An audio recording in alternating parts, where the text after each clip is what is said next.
Hello students, question bank की video series में आज हम अध्याय 7 का दूसरा लेक्चर लेके आए हैं। पहला लेक्चर हमने बना लिया है जो कि वस्तुनिष्ठ प्रश्न और रिक्त स्थानों वाले प्रश्न पर आधारित था।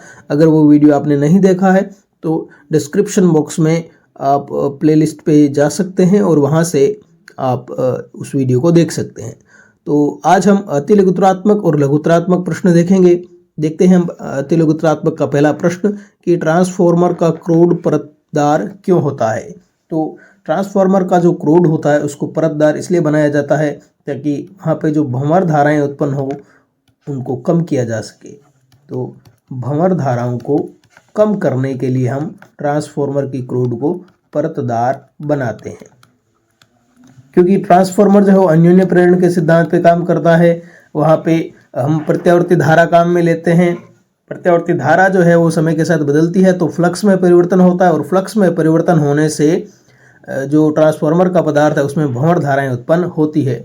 तो अगर हम उसको परतदार बना देंगे ट्रांसफॉर्मर को तो फ्लक्स से जो संबंध है वो कम होगा। तो इस वजह से जो है वो भंवर धाराएं थोड़ी कम हो जाएगी। तो नेक्स्ट हम बात करेंगे प्रश्न संख्या 34 की कि एक प्रत्यावर्ती धारा परिपथ में धारा का वर्ग माध्य मूल मान 10 एम्पियर है, शिखर मान कितना होगा। तो IRMS हमें दिया हुआ है 10, हमें पूछा है I0 जो कि होता है IRMS इंटू √2। तो हमारे पास हो जाएगा 10 इंटू √2। तो 10 इंटू √2 का मान होता है 1.414, तो अपने पास आ जाएगा 14.14 एम्पियर। नेक्स्ट हम देखते हैं 35 नंबर क्वेश्चंस कि प्रत्यावर्ती धारा की आवृत्ति बढ़ाने पर धारितीय प्रतिघात पर क्या प्रभाव पड़ता है। धारितीय प्रतिघात होती है XC = 1/ωc। अगर आप आवृत्ति बढ़ाओगे तो प्रतिघात क्या हो जाएगी, कम हो जाएगी। ठीक है, तो ये व्युत्क्रमानुपाती संबंध होता है ओमेगा और XC में। अगर आप ओमेगा बढ़ाओगे तो XC क्या हो जाएगी, कम हो जाएगी। नेक्स्ट हम देख रहे हैं क्वेश्चन नंबर 36 कि √LC का मात्रक क्या होता है। देखें, हम ये फॉर्मूला पढ़ चुके हैं कि जो अनुनादी आवृत्ति होती है वो होती है हमारे पास 1/√LC। तो हमारे पास √LC का मात्रक पूछा है तो इसको उल्टा कर लेते हैं, यानी कि √LC = होगा 1/ω और 1/ω को हम लिख सकते हैं 2πf। तो यहाँ से 2π का तो मात्रक होता नहीं है कुछ, तो 1/f, f आवृत्ति है, आवृत्ति का मात्रक होता है सेकेंड इनवर्स। तो इसको ऊपर ले जाएंगे तो हो जाएगा सेकेंड। तो यानी कि √LC समय का मात्रक होता है, इसलिए इसका मात्रक हो जाएगा सेकेंड, यानी कि समय का मात्रक ये होता है। नेक्स्ट 37 हम देख रहे हैं कि वाटहीन धारा या शक्तिहीन धारा का वर्ग माध्य मूल मान कितना होता है। तो वाटहीन धारा या इसका हमें यहाँ वर्ग माध्य मूल मान ना पूछकर इन्होंने हमसे पूछा है कि वाटहीन धारा में जो शक्ति होती है वो कितनी होती है। तो वाटहीन धारा की जो शक्ति होती है वो होती है अपने पास 0। तो वाटहीन धारा या शक्तिहीन धारा भी इसको हम कहते हैं। नेक्स्ट हम देख रहे हैं 38 कि क्या RL परिपथ में अनुनाद की घटना होती है। नहीं, RL परिपथ में अनुनाद की घटना नहीं हो सकती। अनुनाद की घटना कब होती है, जब XL = XC हो। तो यहाँ तो C उपस्थित नहीं है, तो यहाँ अनुनाद की घटना नहीं होती है। नेक्स्ट हम देखने वाले हैं अगला प्रश्न 39 नंबर प्रश्न है कि प्रत्यावर्ती परिपथ में वाटहीन धारा, प्रत्यावर्ती परिपथ में वाटहीन धारा का मान लिखो। इनको लिखना चाहिए वाटहीन धारा के शक्ति गुणांक का मान लिखो। तो वाटहीन धारा का जो शक्ति गुणांक होता है वो कितना होता है, 0 होता है। वाटहीन धारा का शक्ति गुणांक 0 होता है।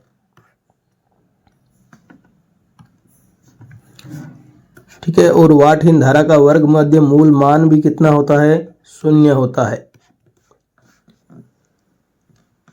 नेक्स्ट हम देख रहे हैं, देखिए दो प्रकार की धाराएं होती है, एक होती है वाटहीन धारा और एक होती है वर्ग माध्य मूल मान धारा। तो वाटहीन धारा क्या होती है? वाटहीन धारा वो होती है जिसके लिए जो शक्ति है वो क्या होती है? शून्य होती है। और जो IRMS होता है यानी कि वर्ग माध्य मूलमान धारा होती है, उसके लिए जो ऊष्मा उत्पन्न होती है उसमें प्रभाव पर आधारित है कि जो ऊष्मा उत्पन्न होती है वो सेम उतनी ही होती है जितनी की दिष्ट धारा से प्राप्त होती है। यानी कि वर्ग माध्य मूलमान प्रत्यावर्ती धारा का वह मान है जो उसी मान की दिष्ट धारा उत्पन्न करता है, जो उसी मान की दिष्ट धारा उत्पन्न करता है।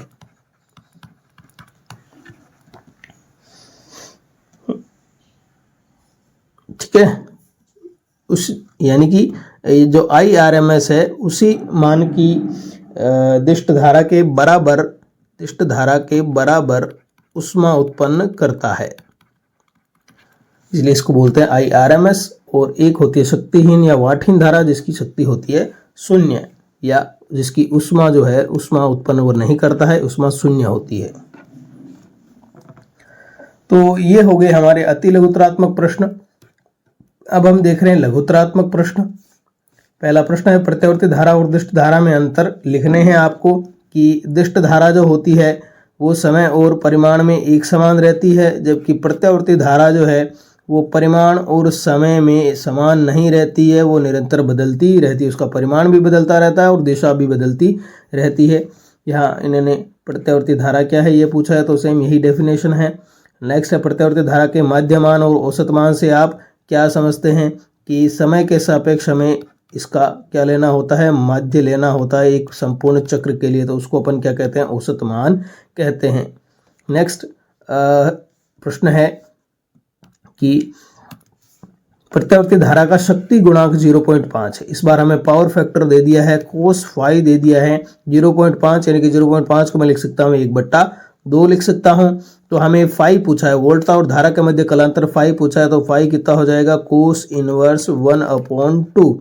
तो थीटा के किस कोण के लिए, फाई के किस कोण के लिए कोस का मान 1/2 होता है? तो यह होता है कोण cos 60 डिग्री। ठीक है, तो यहाँ पे कलांतर कितना हो जाएगा? 60 डिग्री हो जाएगा। अगर आप इसको रेडियन में लिखोगे तो अपन लिखेंगे π/3 रेडियन। तो कलांतर कितना हो जाएगा? π/3 रेडियन यहाँ पे हो जाएगा। नेक्स्ट क्वेश्चन कि प्रत्यावर्ती धारा के एक पूर्ण चक्र के लिए धारा का औसत मान, तो ये हम पहले ही पढ़ चुके हैं। पूर्ण चक्र के लिए धारा का औसत मान कितना होता है? 0 होता है। उसको अपन निकाल भी सकते हैं। नेक्स्ट हम देख रहे हैं क्वेश्चन नंबर 45। ये काफ़ी अच्छा क्वेश्चन है, काफ़ी अच्छा न्यूमेरिकल है। इसको आप देखें कि प्रत्यावर्ती धारा को शिखर मान से 0 तक पहुंचने में लगा समय ज्ञात कीजिए, जबकि प्रत्यावर्ती धारा की आवृत्ति हमें दे रखी है, f हमें दे रखा है 50 हर्ट्ज हमें दे रखा है। देखिए बच्चों, एक संपूर्ण चक्र को अगर हम बनाते हैं तो एक संपूर्ण चक्र को तय करने में जो समय लगता है वो होता है उसका आवर्त काल। हमें आवृत्ति दे रखी है तो वहाँ से आवर्त काल हम निकाल सकते हैं। t इक्वल टू होता है 1/f, यानी कि ये हो जाएगा t हो जाएगा 1/50। अब देखें आप कि t है 1/50। अब शिखर मान ये रहा, शिखर मान ये रहा 0, तो यहाँ से यहाँ तक पहुँचने में कितना समय लगेगा? बिल्कुल, इस आवर्त काल को हम 4 भागों में बांट सकते हैं, तो ये 1/4 भाग होगा इसका। यानी कि शिखर मान से 0 तक पहुँचने के लिए जो समय लगेगा t वो होगा t/4, यानी कि 1/50 और यहाँ पे 4, यानी कि 1/200। तो ये हो जाएगा 1/200 सेकेंड। तो इतना सेकेंड, 1 सेकेंड का 200वां भाग इसमें लगेगा, तो 1/200 सेकेंड्स लगेंगे। इसको आप और आगे सोल्व भी कर सकते हो, 1/2 × 10⁻²। और अगर आप 1 0 और लगाते हो तो यहाँ 10⁻³ हो जाएगा। तो 5 × 10⁻³ सेकेंड, या फिर हम कह सकते हैं 5 मिली सेकेंड। तो इतना कम समय लगता है शिखर मान से 0 होने में, 5 मिली सेकेंड ही यहाँ पे लग रहे हैं। ठीक है बच्चों, काफ़ी अच्छा ये क्वेश्चन था, ऐसा क्वेश्चन एग्जाम में आ सकता है। अब हम दीर्घ उत्तरीय प्रश्न देख रहे हैं। दीर्घ उत्तरीय प्रश्न में भी हम केवल न्यूमेरिकल वाले प्रश्न देख रहे हैं कि प्रेरणिक और धारतीय प्रतिघात की आवृत्तियों ये हम बता सकते हैं। एक्सएल और एक्सी कैसे डिपेंड करती है ओमेगा पे। XL तो है वो ओमेगा के समानुपाती होती है और XC जो है वो ओमेगा के व्युत्क्रमानुपाती होती है। नेक्स्ट LCR परिपथ में प्रत्यावर्ती धारा के मान में आवर्ती के साथ परिवर्तन। तो LCR जो परिपथ होता है उसमें अगर आप इधर आवर्ती रख रहे हो इधर धारा रख रहे हो तो क्या होगा, पहले धारा कम होती है, फिर एक स्थान पर धारा अधिकतम हो जाएगी, फिर वापस कम होने लगती है। जहाँ पर अधिकतम होती है वो कब होता है, अनुनाद की स्थिति में होता है, तो वो अनुनादी आवृत्ति पे होगा। ठीक है, तो इस प्रकार का होता है। अब ट्रांसफॉर्मर में होने वाली दो मुख्य हानियों का उल्लेख कीजिए। देखिए दो हानियां आप लिख सकते हो, ताम्र हानि और शैथिल्य हानि। आपको 4 हानियां दी हुई है इस चैप्टर के शुरू में, आप वहां से पढ़ सकते हैं। नेक्स्ट देखें, अगला क्वेश्चन है 49 है, ये काफ़ी न्यूमेरिकल है यहाँ पे कि एक विद्युत बल्ब 220 वोल्ट आपूर्ति कर 100 वाट शक्ति देने के लिए बनाया गया है। तो आपको शक्ति दी हुई है, पावर दिया हुआ है 100 वाट और यहाँ पे आपको वोल्टेज दिया, जो भी वोल्टेज दिया होता है प्रत्यावर्ती परिपथ में वो होता है VRMS। तो VRMS आपको 220 वोल्ट दिया हुआ है, शिखर मान आपको ज्ञात करना है। तो V0 आपको ज्ञात करना है, तो V0 इक्वल टू होता है VRMS इंटू √2 यानी कि 220 इंटू √2 यानी कि 220। एक तो आप इतना ही लिख सकते हो तो भी सही है, या फिर इसको गुणा करना चाहो तो 1.414 से गुणा करके आंसर निकाल सकते हो, लगभग 311 के करीब आएगा। ठीक है, नेक्स्ट हम क्वेश्चन देखने वाले हैं कि LCR प्रत्यावर्ती परिपथ में R दे रखा है आपको 10 ओम, XL 100 ओम और XC 100 ओम। XL और XC देखें यहाँ बराबर है, तो जब XL और XC बराबर होते हैं तो कौन सा परिपथ होता है, वो होता है अनुनादी परिपथ। तो परिपथ की प्रतिबाधा किसके बराबर हो जाएगी, Z इक्वल टू R, यानी कि प्रतिबाधा भी हो जाएगी 10 ओम, क्योंकि XL और XC बराबर है ना। Z का फॉर्मूला होता है R² plus XL minus XC का होल स्क्वायर। तो ये टर्म तो कितनी हो जाएगी, 0 हो जाएगी, तो Z इक्वल टू हो जाएगा हमारे पास R, यानी कि Z भी कितना आएगा, 10 ओम आएगा। नेक्स्ट क्वेश्चन देखिए, प्रत्यावर्ती धारा के वर्ग माध्य मूल मान एवं शिखर मान में संबंध लिखिए। तो यही होता है वर्ग माध्य मूल मान IRMS equal to I0 upon √2। तो LCR प्रत्यावर्ती धारा वोल्टता के परिपथ में निम्न ज्ञात करने हैं।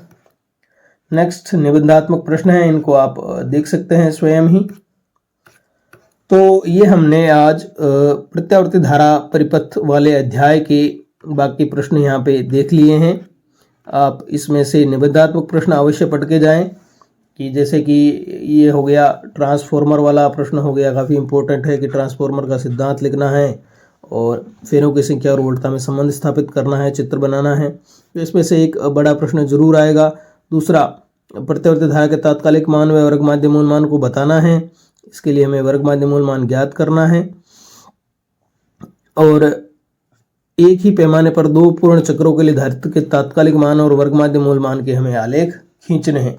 तो वर्ग माध्य मूल मान तो क्या होता है, फिक्स होता है ना, और तात्कालिक मान ऐसे बदलता रहता है। तो 2 चक्रों के लिए ऐसे बनाना है, तो ये यहाँ तक 2 चक्कर हो गए, यहाँ तक बनाना है। अब आप IRMS को कैसे खींच देंगे, इस प्रकार से खींच देंगे, है ना। तो ये IRMS हो जाएगा और ये I ताक्षणिक मान हो जाएगा। नेक्स्ट हम बात करते हैं कि एक प्रत्यावर्ती धारा स्रोत के साथ शुद्ध प्रतिरोध जोड़ा गया है ना, और शुद्ध संधारित्र जोड़ा गया है या फिर शुद्ध प्रेरक जोड़ा गया है। इनमें से एक क्वेश्चन आने के पूरे चांस है। और नेक्स्ट एक LCR परिपथ, तो इनको तो आपको पढ़ के ही जाना है कि आपको V दिया होगा और आपको क्या निकालना होगा, I निकालना होगा। वहां से आपके पास कलांतर निकलेगा, फिर आपको एक फेजर आरेख बनाना होगा। तो इसी के साथ ये अध्याय जो है वो हमारा समाप्त हो गया है। अगले वीडियो में हम नेक्स्ट चैप्टर देखेंगे, अध्याय 8 देखेंगे, विद्युत चुम्बकीय तरंगे, जो कि 2 अंक भार का है। उसमें छोटे छोटे क्वेश्चन ही आएंगे। तो मिलते हैं अगले वीडियो में, तब तक के लिए आप अध्ययन करते रहें लगातार। इस वीडियो को लाइक करें, चैनल को सब्सक्राइब करें, अपने फ्रेंड्स के साथ शेयर करें।